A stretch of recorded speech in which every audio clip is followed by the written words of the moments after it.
So you've done a few Big Finish audios prior to Dalek Universe. How would you rate the quality of Big Finish's writing? I think it's excellent. I mean, the thing is, like I said before, when you're working, when you're working with these brilliant people, they love it. They absolutely love it. They eat, sleep, and breathe it. So, what you've got is access to the almost encyclopedic knowledge of the worlds in which you're inhabiting. So there's no point in trying to bullshit it. Ask your questions. Don't ever be scared to feel stupid, because they're such a nurturing bunch and a lovely bunch. And my subject knowledge is nowhere near as good as as all these wonderful people. So I ask all those questions, and they always say don't be afraid to ask a stupid question, because we've asked them all. And I think that's lovely. Again, it goes back to working in that nurturing environment where you just have some fun. It's a bit of a shame that we didn't get to do this one in studio, because it's because it's just such a lovely bunch of people, and it's better when we're all together and having a laugh together and having our lunch together and having our tea breaks together and just telling stories and stuff like that. So that was a bit of a shame not to do it together, but that's not to say that we won't all be reunited in the future. How did you come to work for Big Finish? I don't know, to be honest with you. It was always a company.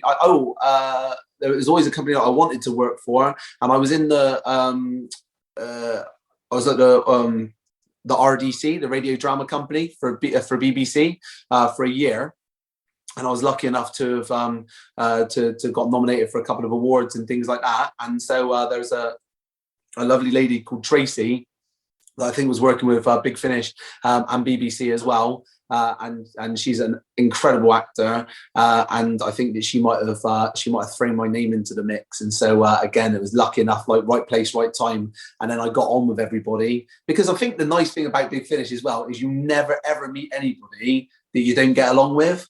Everyone's lovely, and that's not true of TV at all. There's always going to be not always, but there's sometimes you kind of rub shoulders with the occasional wrong un, and that's disappointing. But a Big Finish, that never ever happens, and I'm not just saying that. It is just I just think that people do it for the love of doing it, and because of that, it bears out in the work that they do and the kind of people they are. And so we just have a really nice time. Plus, I bet you've had this a lot. The lunches are absolutely out of this world. The food is incredible. You've never had a bad lunch at Big Finish. It's worth it. Describe it for me. Describe the meals that you get. It is a veritable smorgasbord of home-cooked loveliness. There's pies, there's pastas, there's quiches that were all made there, loads and loads of cakes. You start off, if you're there for 2 weeks, by the end you have to butter the door frames to get yourself in and out, because you've had so much cake, you've definitely put on about a stone. And so when you're saying Mark 7 was the the epitome of masculine loveliness, or whatever it was she said, well, he definitely wouldn't have been if he was having Big Finish lunches every day. It is just so sublime. And that I feel like that bloke in Monty Python, where he was like, "Oh, go on, just have another mint. It's just wafer thin." I feel like I'm going to explode, but it's totally worth it. Totally worth it. Gorgeous. What we do know about you, obviously, is the fact that you must be a super nice guy. The way we know this is because you can look at the history of Big Finish, and in terms of companions, the fact that you did a number of stories first and then they brought you back as a companion means that they really like you and you're really nice. Because it's like Jane Slave and India Fisher. There's all these cast members that they do a couple of shows with, and they work out, we love these people so much, we've got to bring them back as a regular. So the fact they've done it with you means you must be a super nice person to work with. That is a very lovely thing to say, and the feeling's definitely more than mutual, because like I say, you don't meet any bad uns in Big Finish HQ, so it's great. And also, Jane is someone that I was lucky enough to work with at the BBC prior to working with a Big Finish, so we're already big mates, and just kind of continued on that track. I defy anybody that meets Jane Slavin and not to love her, because she is just one of the world's better people. What's your impression of Tom Baker? I an absolute legend. But again, this is somebody that for me is he burns through sort of Britain like a stick of rock. He's one of the people you would put up there. He's so kind of, it feels like so essentially kind of British, and those stories he tells are just amazing. You just get to sit there with one of those homemade slices of Big Finish cake and a cup of tea and just listen to Tom Baker tell stories all day, every day. I've probably been there. I've worked with Tom maybe 3 times, and I reckon all 3 times he's told me variations of the same story, and it never gets boring because he always puts a different spin on it. It's always really exciting, and I'm like, oh yeah. He's just his racontorial prowess is peerless. I don't know anybody that can spin a yarn like Tom Baker. Just absolutely extraordinary. You have no idea what the truth is now at all, do you? Oh, no idea. But you don't even care. I don't care. If he took some of my stories and made them their own, they'd sound so much better in his mouth than they would do in mine. So just have it as his own memories. Let him run with it. Whatever he says, I'm just I'm just in complete thrall of. So yeah, I hope we get to work together again very soon because he's lovely. So you got to work in studio with him, is that right? Yeah. Because you did a couple of his specific stories, because Dalek Protocol was a Mark 7 one that was released this week. Was that in studio or was that during lockdown? That was during lockdown, unfortunately. So I had to make my own lunches for that, which are nowhere near as good. So yeah, in lockdown, I guess everybody who works doing voiceovers and things like that had to come to come to terms quite quickly with being able to get their own studios set up and stuff to be able to work remotely. So that's what we did. And I think that's amazing. Especially from Big Finish as well. The amount of work that they were able to do in a very short space of time by learning this new technology, embracing this new technology, and then trying to get everybody au fait with that technology is no mean feat. And they did it effortlessly and they did it brilliantly. Because I am I feel like I'm like an analog man in a digital world. So for me to be able to wrap my head around the tech, if I can do it, literally anybody can do it.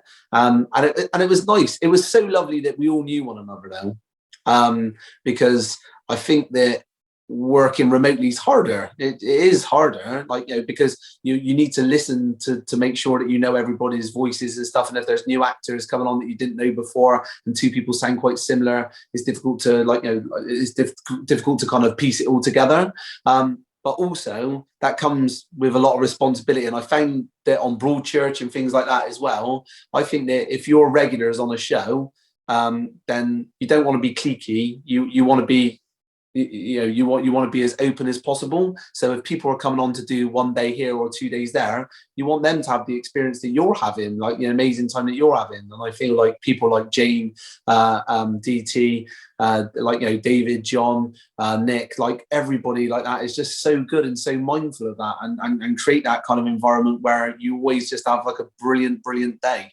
And so that's the way that we kind of marched on, making everybody feel part of it and everybody feel included. And again, that's how you can kind of create your best work and also have the nicest time.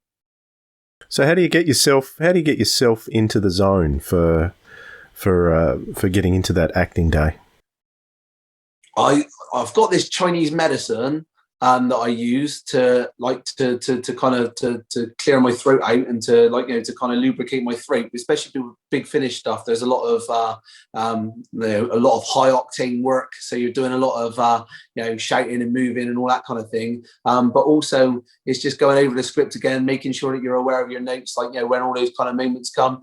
But also not being so kind of rigid, not wedded to the way that you feel that you're going to read it, because in that moment it needs to feel honest, authentic and real, so there's things that you do that you're like, oh wow, that's not the way that I read it at all in my head. You feel like you prepare as best you can, but I think you need to be malleable enough to be able to roll with the punches, because when you're working with wonderful actors like sort of Jane and David and stuff like that, then that there's lots of different kind of surprises and stuff that you never anticipated, and more layers to the onion that you're peeling as you go along. And I think that's what makes it so good as well, because it feels authentic, because it is. Like, sometimes, even though you know the words are coming, you don't necessarily know what's coming next, which keeps it really fresh. And but in terms of preparation and stuff like that, I'll definitely be you hit your mute button and you do you do your work to be able, especially because because the accent's so different and the voice is so different. It's important for me to be able to kind of get my mouth around it properly, to make sure that I'm not just slipping before I'm playing Mark. So, do you know how you got the role of Mark 7? How did that come about? And also, then, how did you decide the accent and where you're going to take him to? Well, the accent where I'm taken to came through discussion with John and David and Nick, where we were all talking together, because I wanted to get everybody's take on it, because they know the world's way more way more in detail than me, and way more authentically than me. And so because of that, it was really important to be able to get everyone's gauge. And I feel like after you've spoken to everybody, you've got an idea of how they're going to sound and stuff, and then you just play with it until something kind of sits nice in your mouth, and it feels right and it feels authentic. And obviously, the more scripts you get given as well, you get to dig around in the backstory. You've got fandom, which is amazing, like a treasure trove of incredible information. So there's there's pictures, there's so much that you can kind of draw from, and some things that you're dismissive of, some things that you're utterly embracing of, and stuff like that. And there's no way of being right. It's an objective, it's a subjective decision. It has to be something that feels right, I guess, for me ultimately. And so there might be people listening and just goes, I don't know, I would have done it this way, or I would have done that way, and that's completely that's completely justifiable. When you're creating a character, it isn't going to be something for everybody, but it had to be something that I felt was authentic to what I knew Mark 7 to be. And obviously having people like David and John and Nick and stuff like that to bang ideas up against legitimizes it, I suppose, in my own mind. I feel like if I was going too far wrong, they would collaboratively be able to pull me back in the right direction. So who was it that wanted you to do the role? Do you know how you got the job? I don't. I get on with them all, and I think what did I play? I was in the Paternoster gang with Kat Stewart, who's a good friend of mine. And I think that was the last Big Finish job that I did prior to that. I think that was right in terms of I'm not in terms of release necessarily, but in terms of when I was last in studio. And again, just had a brilliant time with everybody. And then David kind of tipped me off about it. David Richardson tipped me off about it, and I was absolutely just so excited, because that's bucket list stuff, getting to play characters like that, and to be DT's companion as well. To think that last time we worked together, he was grilling me for the murder of a 11-year-old boy, and to now know that we're going to be going through Ty's face together, it just it was amazing. It was so good.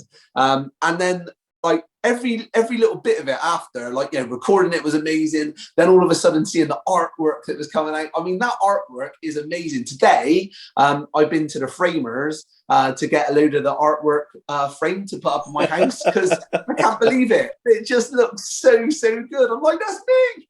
So yeah, so that's going up all over my house. In the extras, Nick Briggs actually says that he was talking with David Richardson about the character, and he says, I just want someone who's nice and who'd be lovely to work with. And David suggested your name, and Nick just said yes, immediately yes. So there was no one else under consideration. It was always you, Joe. Oh wow! I mean, that's praise indeed. Because like I say, the feeling is more than mutual. Those boys are absolutely brilliant, and just enjoy spending time in their company. Well, I suppose when you think about it, life's too short to to be spending time with people that you don't really want to hang around with. So even if there might have been someone that might have been marginally better, but they would have just been, I don't know, a bit of a knobhead in the studio and stuff, I think it would have been instantly dismissed. So no, I'm really pleased about that, because I follow these boys to the end of the earth. We have such a nice time together. It's great. So what was the first script that you did for Mark 7? Because, I mean, you've done all the David Tennant ones. You've done the Dal Protocol with Tom Baker. You did the River Song, Queen of the Mechanoids. Do you know which was the first time you got to play Mark 7? It was Tom's first. I think it was Tom's. Like it was Tom's first. It all feels such a long time ago. The idea of being in a studio with other human beings and stuff just feels crazy. Like, you know, now we're so kind of institutionalized by lockdown. Because I was looking at pictures prior to coming on air where I've just got a picture of me hugging Tom and just thinking, oh, I can't wait to do that again. Just give him a big squeeze, because and that was the first time I think we got to hear from Mark 7, so that was great. Oh, it was interesting. There's a little bit of a spoiler, maybe, but the Dalek Protocol, of course, is actually named after you. And I was sort of thinking, how great to actually have a title of an entire story based on your character, what's going on in your life. Everything about this story, like I can't say anything. I feel like I'm going to get Dalek Protocol Tourette's and say something that I shouldn't, and I've not felt that since I was going on like live TV and talking about Broadchurch and things. And like, you know, there's so many things that you can't say, but there's reasons that we can't say it. It's so nice when it all comes out and it all unfolds, as we found out. Like, yeah, with the amazing twists that, again, we're not allowed to talk about because people have not heard it yet. But there's one twist in particular which is just mind blowing, and there's definitely a lot more in this special sauce. There's a few more twists and turns before the end, and I can't wait for you all to hear it, because it is incredible. So yeah, it's amazing, isn't it? Like, it's kind of named after you, but there's so many amazing things in here as well, that I can't wait for everybody to be able to listen to it and start unpicking it and then talking about it and bringing Twitter to its knees as it did last week.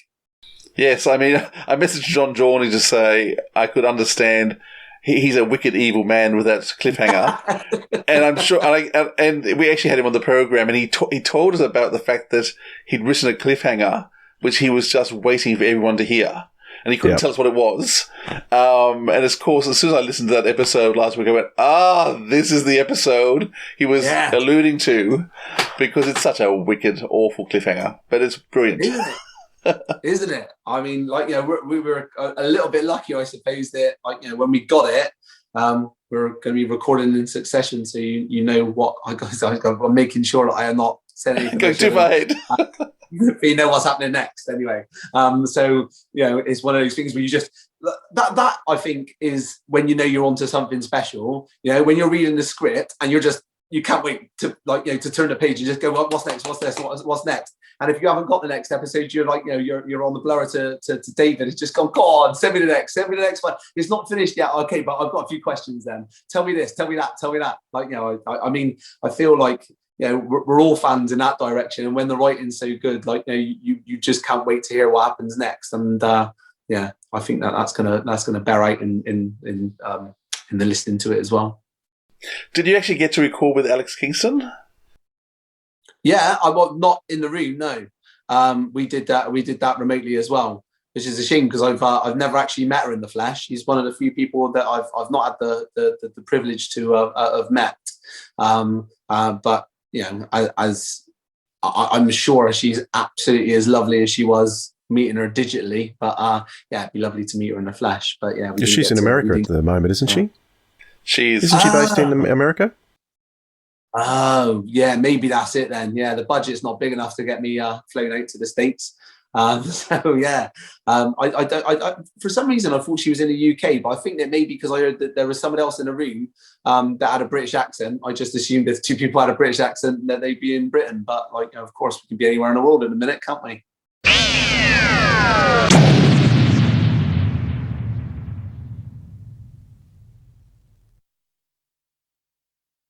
If you enjoyed what you heard in this clip from the Sirens of Audio podcast, be sure to subscribe and click that notification bell so you never miss out on another episode from us. And if you want to find out more about us, including our back catalogue of episodes, you can head over to sirensofaudio.com.